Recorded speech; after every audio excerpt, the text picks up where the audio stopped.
Penguin Random House Audio presents Teresa of Avila, The Book of My Life.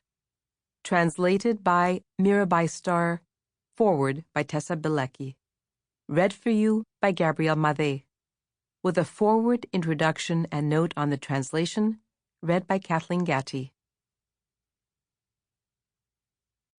Forward by Tessa Bilecki. Teresa of Avila had that mysterious quality the Spanish call duende, which is characteristic of gypsies, flamenco guitarists, and dancers. Duende is raw, primitive, tempestuous energy, a vulnerability to inspiration burning in the blood.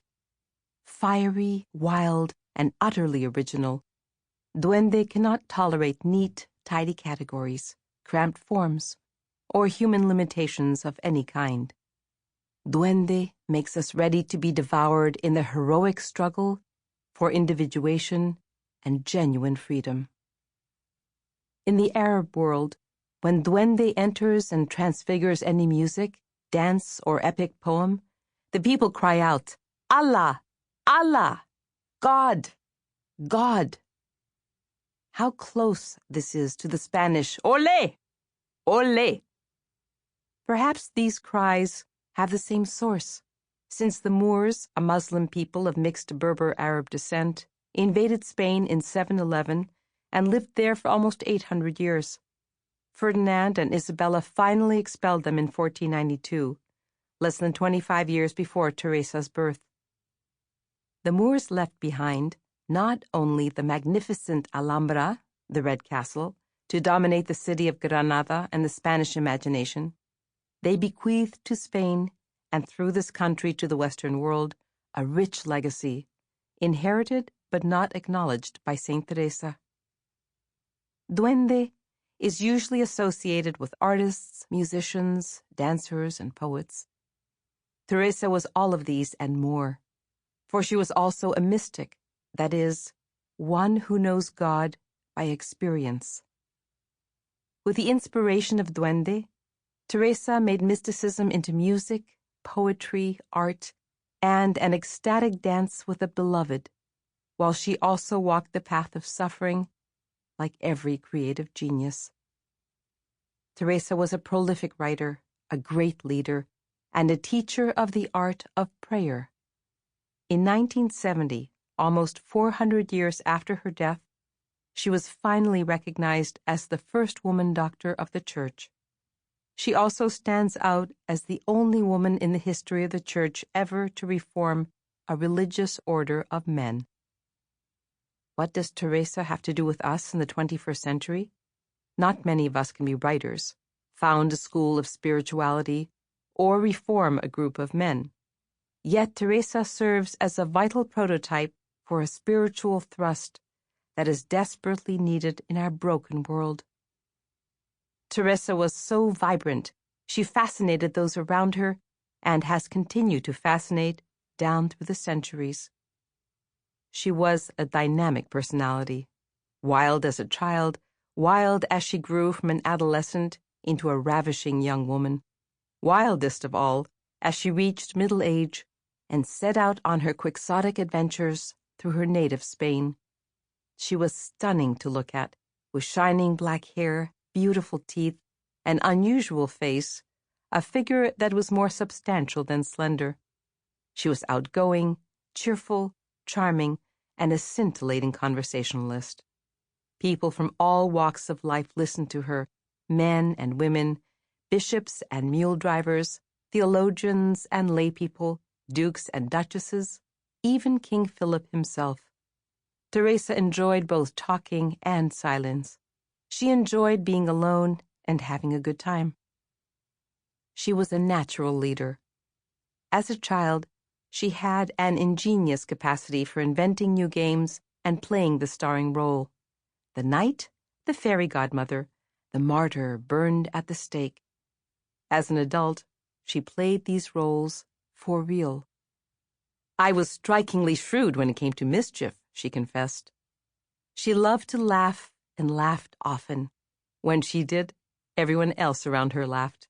She liked perfume and fine clothes, chivalry, romance, and the color orange. Many people in Avila were in love with her. Teresa de Ahumada, with her fine mind, shapely legs, and ample dowry, people said, she'll marry whomever she chooses. This was rare freedom in an era of arranged marriages. Teresa's life was such high drama, we should indulge our wildest imaginings. See the all-engulfing solitude of the Castilian plain, the 90 stone turrets of the formidable walls of Avila, the sharp, jagged peaks of the Sierra de Gredos against the skyline.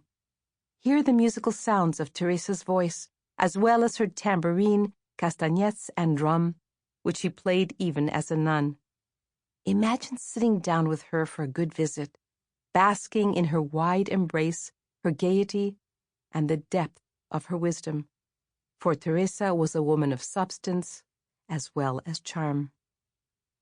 Visualize her Jewish grandfather, degraded by the Inquisition, stripped to the waist and paraded through the streets of Toledo in a humiliating procession through the jeering crowds.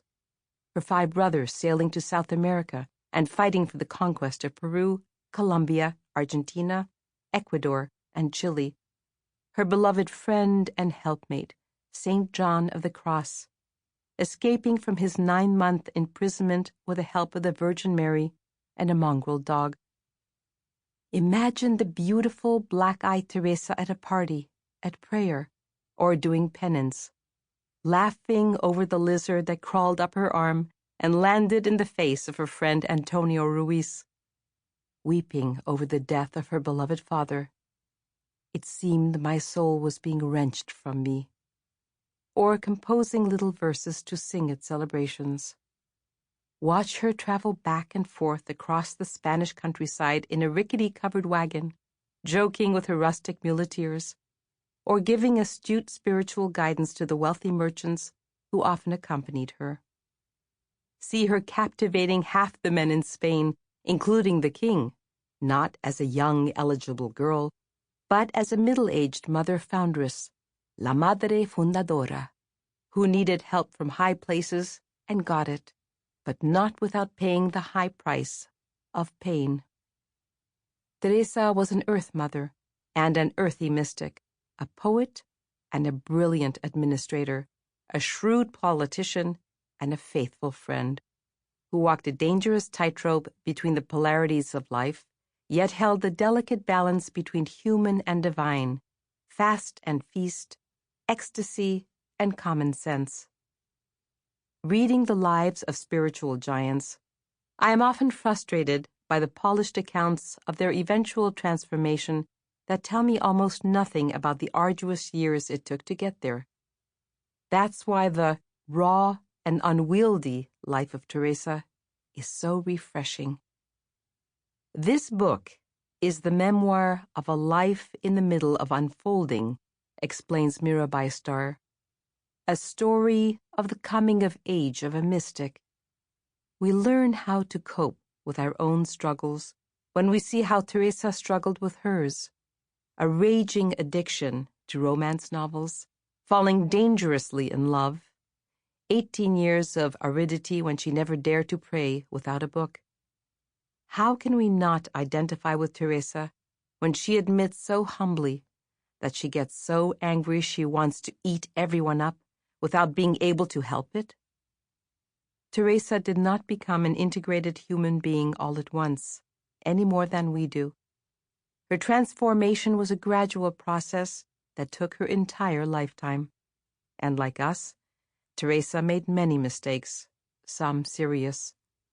She knew fear, failure, and human weakness, loneliness, illness, and exhaustion, the joy of sympathy and the pain of misunderstanding, especially from friends who took the biggest bite out of her.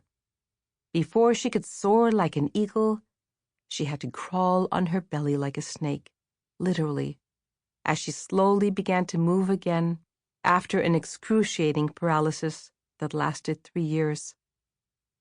Throughout her sufferings, Teresa was humbly and heroically aware of her destiny and God's designs, and she clung to these tenacious. Sample complete. Ready to continue?